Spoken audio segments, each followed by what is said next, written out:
मेरी डिलीवरी से कुछ दिन पहले मेरी सास बीमार हो गई। मेरे शोहर ने कहा कि अपने घर से किसी औरत को बुला लो ताकि वो तुम्हारा ख्याल रख सके और तुम्हें उन दिनों में कोई तकलीफ ना हो। मेरी कोई बहन नहीं थी, इसलिए मेरे चचा की बेटी मेरा ख्याल रखने आ गई। वो बहुत अच्छी थी, दिन रात मेरा बहुत अच्छे से ख्याल करती रही। मगर जब मेरी डिलीवरी का दिन आया और जब मेरी डिलीवरी हो गई तो मेरे शोहर और मेरी सास ने मुझे धक्के देकर घर से निकाल दिया और कहा कि तुम एक बदकिरदार लड़की हो। मैं रोते हुए अपने दादा के घर चली गई, मगर रात 10 बजे तो लेडी डॉक्टर हमारे घर आ गई। उसने रोते हुए मेरे पैर पकड़ लिए और फिर जब उसने अपनी चादर हटाई तो मेरे पैरों तले से जमीन निकल गई, क्योंकि वहां तो मेरा नाम रिहाना है। मैं बहुत ज्यादा खूबसूरत थी, ये सिर्फ कहने की बात नहीं थी, मैं वाकई में ही हसीन थी, जिसे देखकर लोग हैरान रह जाते थे। कितनी प्यारी लड़की है, पतली कमर, लंबे बाल, बड़ी बड़ी आंखें, गोरा रंग और एक खूबसूरत सी मुस्कुराहट। मुझे देखकर कोई भी मेरा दीवाना हो सकता था और मैं कोई भी रंग पहनती तो मैं बहुत ज्यादा अच्छी लगती थी। मेरी माँ बहुत ज्यादा खूबसूरत थी, लेकिन वो इस दुनिया में नहीं थी। हम लोग ज्वाइंट फैमिली में रहते थे। मेरे दादा का बहुत बड़ा घर था जहाँ पर ढेर सारे कमरे थे, यहीं पर सब लोग रहते थे। मेरा माँ बाप का कसूर ये था कि उन्होंने मोहब्बत की शादी की थी। कोई भी मेरी माँ को अच्छा नहीं समझता था। मेरी माँ के साथ सबने बहुत बुरा सलूक किया और वो बीमार होकर इस दुनिया से चली गई। मेरी माँ तो इस दुनिया में नहीं थी, लेकिन अब मैं सबके लिए एक ऐसा तीर बन चुकी थी जो उनके दिल में लग गया था। क्योंकि मैं अपने दादा की बहुत लाडली थी, इसलिए कोई मुझे कुछ कह नहीं सकता था। लेकिन ये घर लड़कियों से भरा हुआ था। घर में मेरे अलावा 7 लड़कियां और भी थीं, जो मेरे चाचू और ताया की बेटियां थीं, और सबकी सब मुनासिब शक्लो सूरत की मालिक थीं। बल्कि मुनासिब तो मैंने इसलिए कह दिया क्योंकि मैं किसी को बदसूरत नहीं कह सकती, मगर वो मुनासिब के दायरे से भी बाहर थी। बस मैं उन सब के बीच में हसीन और जमील और ज्यादा खूबसूरत लगती थी। मेरे ताया अब्बू की बेटियां मुझसे बड़ी थीं, उनके लिए जो भी रिश्ता आता तो लोग उनकी जगह मुझे पसंद करके चले जाते। एक दफा तो एक रिश्ते वाली ने ये भी कह दिया था कि हमें तो इसी लड़की का रिश्ता चाहिए, हमें आपकी दूसरी बेटी पसंद नहीं आई। मेरी जो सबसे बड़ी कजन थी उसका नाम अनमोल था। उसकी शादी होती तो बाकियों की शादी होनी थी, लेकिन उसे कोई पसंद करके ही नहीं जाता था। उसके बाद मेरा नंबर था, लेकिन मुझे अभी शादी का कोई शौक नहीं था। जो भी आता वो मुझे पसंद कर लेता, और अनमोल को इस बात से बहुत ज्यादा तकलीफ होती थी। वो मेरी पक्की दुश्मन थी, लेकिन सबके सामने कहती कुछ नहीं थी। मेरे दिल में उसके लिए ऐसा कुछ नहीं था। फिर एक दिन हमारे घर में बहुत अच्छा रिश्ता आया। ये लोग बहुत अच्छे थे, गांव के लोग थे, ज्यादा पढ़े लिखे नहीं थे, और यहाँ से मुझे गांव जाना था। लेकिन उस गांव में उनका बहुत बड़ा घर और जमीनें थी। इस रिश्ते के लिए तो मेरी सारी कजन मरी जा रही थी, लेकिन ये रिश्ता अनमोल के लिए आया था। जमीन, हवेली, जायदादें, कौन ऐसा रिश्ता नहीं करना चाहता। और फिर वही हुआ जो नहीं होना चाहिए था। उन लोगों को भी मैं पसंद आ गई, और ये रिश्ता इस कदर अच्छा था कि मेरे दादा ने कहा कि ठीक है, हम रेहाना की शादी करने को तैयार हैं। अनमोल ने इस बात का बहुत बुरा मनाया कि बड़ी होते हुए छोटी के लिए रिश्ता दे दिया, और वो भी वो रिश्ता जो मेरे लिए आया था। वो अपने कमरे में बैठकर बहुत रोई थी, लेकिन दादा का फैसला आखिरी फैसला होता था जिससे मेरा रिश्ता तय हुआ। वो लड़का भी बहुत खूबसूरत था, उसका नाम यासिर था। मेरी शादी पक्की हो गई और उन लोगों ने मुझे बड़े नाजो नखरों से रुखसत करवाया।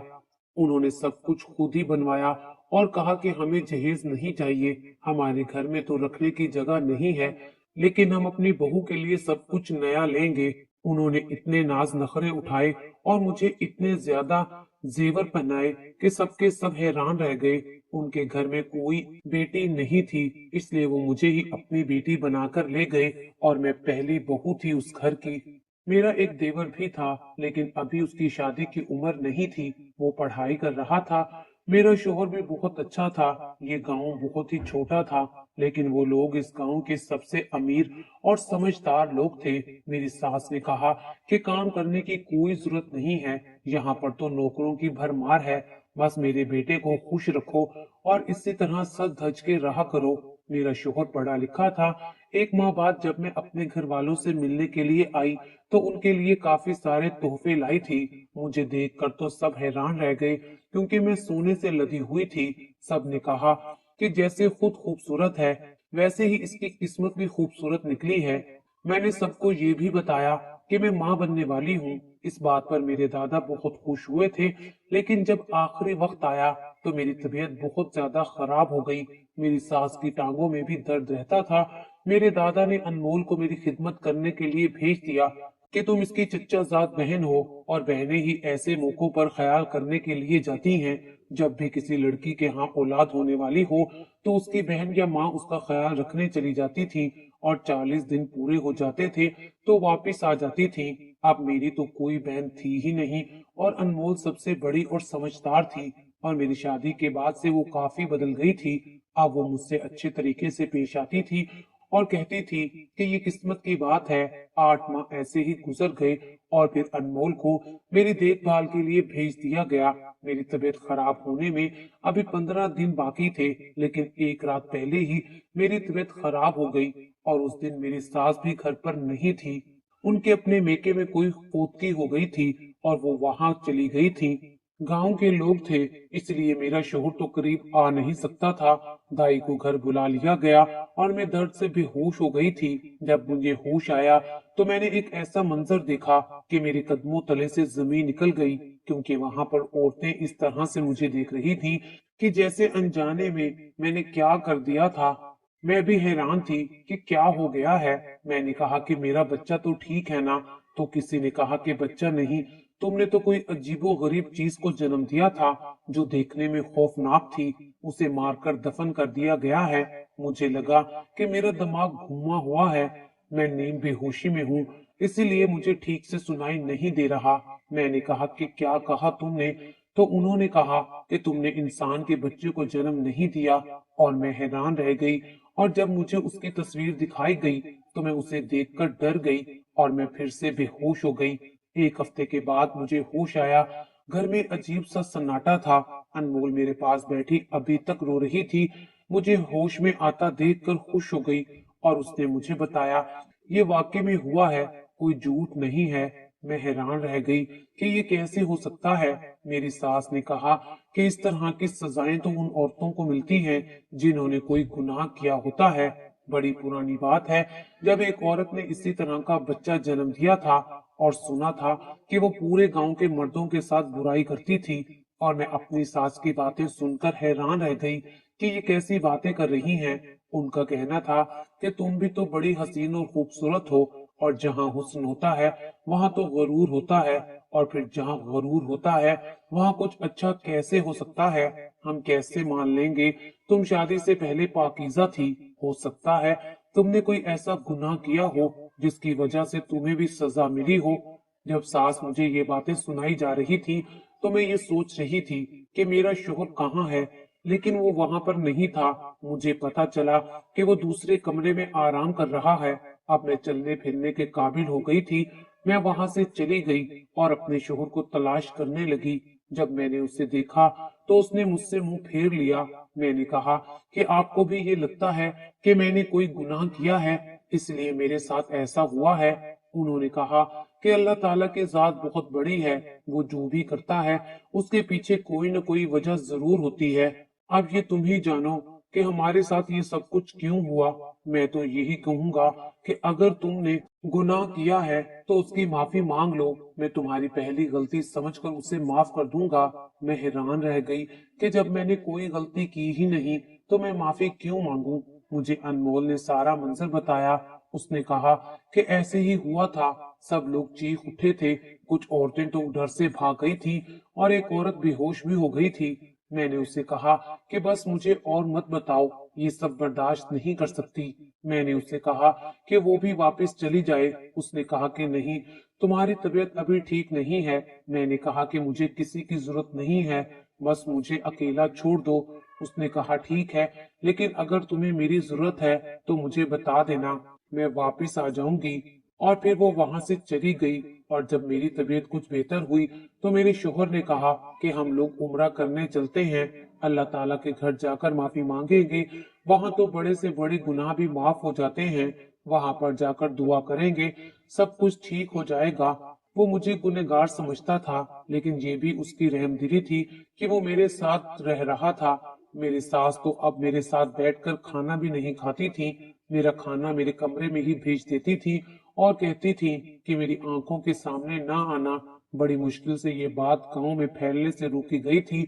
जिन औरतों ने ये मंजर देखा था तो उनको पैसे दिए थे ताकि वो अपनी जुबान बंद रखें। मैंने जब उन औरतों से पूछा तो उन्होंने कहा, जी यही सब हुआ था। मैं दाई के पास चली गई और उन्होंने भी कहा, हाँ बेटा ऐसे ही हुआ था।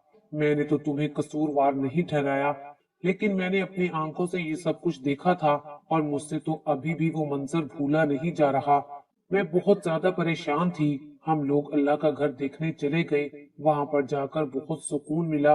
मैंने अल्लाह ताला से रो रो कर माफी भी मांगी कि अगर अनजाने में मुझसे कोई गुनाह हो गया हो तो मुझे माफ कर दे, और अगर मुझसे कोई गुनाह नहीं हुआ तो फिर मेरे साथ ये सब कुछ क्यों हुआ है। मैं बहुत परेशान थी। कुछ दिन वहीं पर ही रही। कुछ दिल को सुकून मिला और दिल ने यकीन कर लिया कि अब सब कुछ ठीक हो जाएगा। हम लोग वापस आ गए और कुछ अरसे तक मैंने अपनी सेहत पर तवज्जो दी। फिर मेरे शोहर ने कहा कि टेंशन मत लो, क्योंकि मैं बहुत ज्यादा कमजोर हो गई थी। मैं कुछ दिनों के लिए अपने घर गई तो सबने मुझे तसल्ली दी। अपने घर में 1 महीना रहकर मैं वापस आ गई। वो लोग भी मेरे लिए बहुत परेशान थे, कहते थे कि तुम्हें नजर लग गई है, अब तुम अच्छे अच्छे कपड़े मत पहनना, सोने की चीजें मत पहना करो, और किसी को भी ये ना बताना कि मैं बड़ी हवेली में रहती हूँ या मेरे पास इतने सारे पैसे हैं। सादगी अपनाओ, सादा बनकर रहो। कोई पूछे तो कहा करो कि बस गुजारा हो जाता है, लोगों की नजर लग जाती है। मेरे दादा कहते थे कि बुरी नजर तो जीते जागते इंसान को कब्र में डाल देती है। बस उनको ही यकीन था कि मेरी कोई गलती नहीं थी। 2 महीने बाद मुझे ये बात पता चली कि मैं फिर से माँ बनने वाली हूँ। इस दफा तो मैंने पहले ही से दुआएं मांगनी शुरू कर दी, बाजू के ऊपर नजर का तावीज बांध लिया और दिन रात इबादत में ही गुजारने लगी। शोहर भी जगह जगह से चीजें दम करवा के लाता, मुझे कहता कि ये सब कुछ इस्तेमाल करो। मैं दम किया हुआ पानी पीती थी और दम की हुई खजूरें भी खाया करती थी। 5 वक्त की नमाज के अलावा भी इबादत करती रहती थी। सदका खैरात की तो कोई कमी नहीं थी। मेरा शोहर शुक्र है मेरा साथ दे रहा था। मुझे लगता था कि इस दफा करम होगा। मेरा ये वक्त भी गुजर गया। मैं डॉक्टर के पास जाना चाहती थी, लेकिन मेरी सास ने कहा कि कोई जरूरत नहीं है। हमारे गांव की कोई औरत डॉक्टर के पास नहीं गई। पहले ख्याल नहीं आया कि मैं डॉक्टर के पास चली जाऊं, और इस दफा तो मेरी सास वैसे ही मेरी दुश्मन हो गई थी। उन्होंने साफ इनकार कर दिया। मेरा शोहर भी मजबूर था, क्योंकि वो मेरा साथ दे रहा था। इसीलिए मेरी सास पहले ही अपने बेटे से खफा थी। आखिरी वक्त आया तो अनमोल फिर से मेरी देखभाल के लिए आ गई। मुझे जब पता चला कि अनमोल के साथ पिछले दिनों कुछ अच्छा नहीं हुआ है, सबने उसे बहुत बड़ी बड़ी बातें सुनाई और कहा कि तुम्हारी तो शादी की उम्र गुजर गई है, और मेरी एक और कजन जो मुझसे भी छोटी थी, उसके लिए एक रिश्ता आ गया था और उसके अब्बू ने उन लोगों को हाँ कह दी थी। लेकिन मैंने अनमोल से इस बारे में कोई बात नहीं की कि कहीं उसका दिल ना दुख जाए और उसे मेरी कोई बात बुरी ना लग जाए। मुझे ऐसा लगता था कि शायद जाने अनजाने में मैंने उसका भी बहुत दिल दुखाया था। हो सकता है कि कभी उसके दिल ही से मेरे लिए बद्दुआ निकल गई हो, लेकिन जो बद्दुआ दी नहीं जाती, सिर्फ दिल से निकल जाती है, वो ज्यादा खतरनाक होती है। और वो कहती थी कि मुझे तुमसे कोई मसला नहीं है, तुम तो मेरी बहन हो। इस दफा फिर से ऐसा हुआ कि मेरी तबीयत 1 महीना पहले ही खराब हो गई और मैं बहुत ज्यादा तकलीफ में थी। आखिरी वक्त में फिर से बेहोश हो गई, जबकि मैंने बहुत कोशिश की कि मैं अपने होशो हवास में रहूं। इस बार भी पहले वाली दाई आई थी और वही हुआ जो पहले हुआ था। इस दफा भी मैंने एक अजीबो गरीब चीज को जन्म दिया था, और इस बार तो मेरा शोहर भी डर गया था। मेरी सास ने मेरे शोहर को मेरे पास भी आने नहीं दिया और अनमोल से कहा कि इस औरत को यहाँ से ले जाओ, ये हमारे किसी काम की नहीं है। ये औरत नहीं चुड़ैल है जो अल्लाह के घर गई और वहां भी इसको माफी नहीं मिली। इसका मतलब इसने कोई ऐसा गुनाह किया है जिसकी माफी इसको इस दुनिया में कभी मिलने वाली नहीं है। इसके लिए यही सजा बहुत बड़ी है कि ये अजीबो गरीब बच्चे को जन्म दे रही है। मैं अब दिमागी तौर पर बिल्कुल मफलूज होकर रह गई थी। मुझे समझ नहीं आ रहा था कि मेरे साथ ये सब कुछ क्या हो रहा है। मुझे वापस भेज दिया गया और मेरे शोहर ने भी मेरा साथ छोड़ दिया। मैं ऐसी बन गई थी कि जैसे कोई जिंदा लाश हो। मेरे दादा ने मुझे अपने कमरे में ही रख लिया और वो दिन रात मेरा ख्याल करते थे।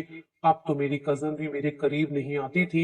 उनकी माँ ने उनको कहा था कि इसके पास ना जाना, हो सकता है कि इसके ऊपर किसी चीज का साया हो और वो तुम्हें भी हो जाए।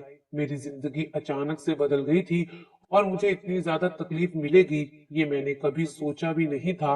मैं सारी रात सोचती रहती थी कि मेरे साथ ये सब कुछ क्यों हुआ। मैंने तो कुछ भी नहीं किया, कभी किसी को कुछ नहीं कहा था। मेरे दादा ने मुझे समझाया कि तुम्हें परेशान होने की जरूरत नहीं है। अगर उन लोगों ने तुम्हें तलाक दे दी तो मैं उनको जिंदा नहीं छोड़ूंगा, वो तुम्हें तलाक नहीं देंगे। मेरे नाम अभी तक तलाक नहीं आई थी, जबकि मेरी सास ने कहा था कि तुझे जाते ही तलाक मिल जाएगी, बस तू यहाँ से निकल जा। मेरे दादा ने कहा कि अगर तुम अपने आप को बेहतर करो, जिंदगी सिर्फ यहाँ तक नहीं होती, अपने आप को संभालो। मैंने कहा कि मेरी जिंदगी का कोई मकसद नहीं है, आज नहीं तो कल मेरा शोहर मुझे तलाक दे देगा और ये बात पूरे गांव में फैल चुकी है और अभी भी फैल रही है। कोई मुझसे शादी नहीं करेगा। मैं जितनी खूबसूरत थी मैं उतनी ही बदसूरत बन गई हूँ। अब मुझ में और एक बदसूरत बदबूदार लड़की में कोई फर्क नहीं है, क्योंकि कोई भी मुझे कबूल नहीं करेगा।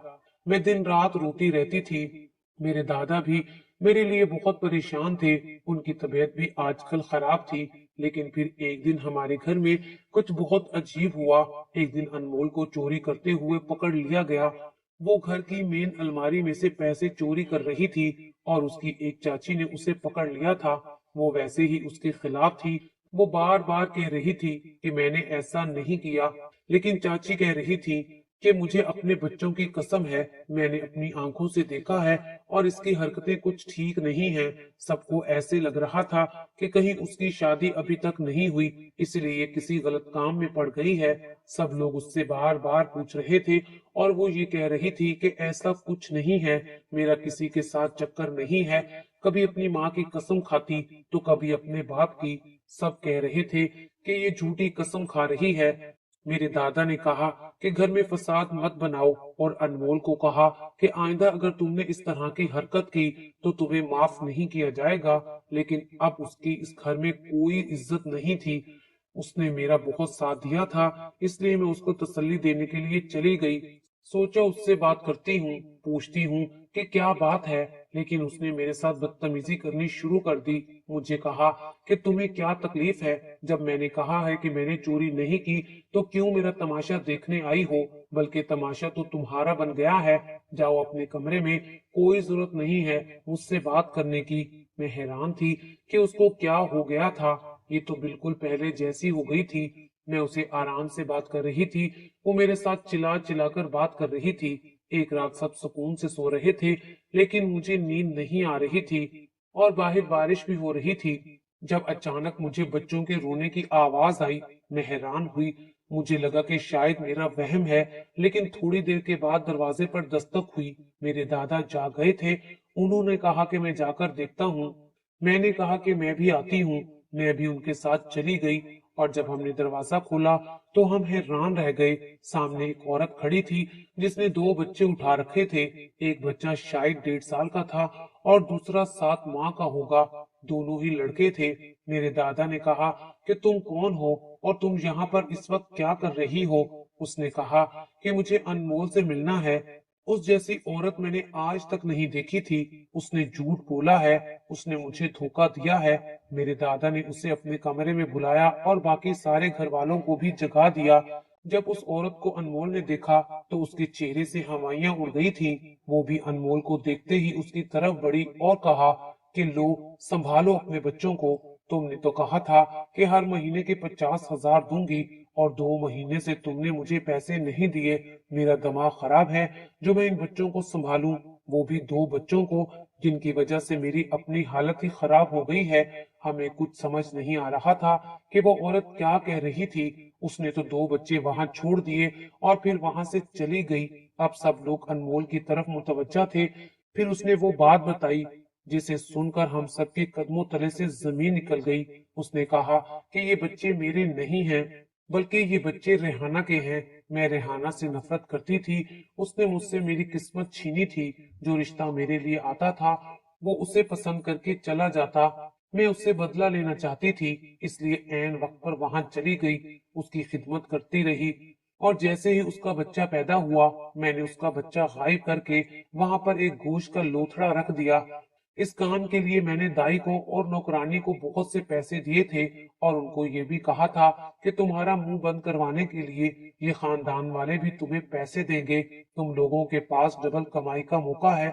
बस किसी तरह से रेहाना बदनाम हो जाए और उसे दुख मिले और उसे उस घर से निकाल दिया जाए। और दूसरी दफा भी मैंने यही किया। ये दोनों बच्चे रेहाना के हैं। मैंने एक औरत को ये बच्चे दिए थे ताकि वो इनका ख्याल रख सके, लेकिन 2 महीने के 50,000 मांग रही थी और इसीलिए मैं घर से चोरी भी कर रही थी। मैं उन बच्चों को जान से मार नहीं पाई। अनमोल को उसकी माँ ने मारना शुरू कर दिया और बाप अपना सर पकड़कर बैठ गया। मैं हैरान रह गई और अपने बच्चों को गले से लगाया। वो दोनों बेटे थे। मेरे दादा ने भी उन बच्चों को प्यार किया और मेरे शोहर और मेरी सास को बुलाया और उनके सामने भी अनमोल ने ये सारी दास्तान सुनाई। उन्होंने भी अपने कानों को हाथ लगा लिया और मुझसे माफी मांगने लगे और फिर से मुझे कबूल कर लिया। मेरे शोहर ने जब अपने दोनों बेटों को देखा तो खुशी से पागल हो रहा था। और फिर उसके बाद मेरा शोहर मुझे वहां से इज्जत के साथ अपने घर ले गया। वो कहता था कि मुझे यकीन था कोई न कोई गड़बड़ है, इसलिए मैं तलाक नहीं दे रहा था। अल्लाह ताला का शुक्र है कि मैंने तुम्हें तलाक नहीं दी। मेरी सास ने भी मुझसे माफी मांगी और अनमोल को सारे घर वालों ने ही नफरत की निगाह से देखना शुरू कर दिया। दादा ने उसकी शादी एक चपड़ासी से करवा दी। उन्होंने कहा कि यही इस लड़के की सजा है। आज मैं अपने घर में अपने शोहर और बच्चों के साथ बहुत खुश हूँ, लेकिन ये सोचकर हैरान हूँ कि इतनी भी क्या दुश्मनी थी उसको मेरे साथ कि वो इस हद तक चली गई।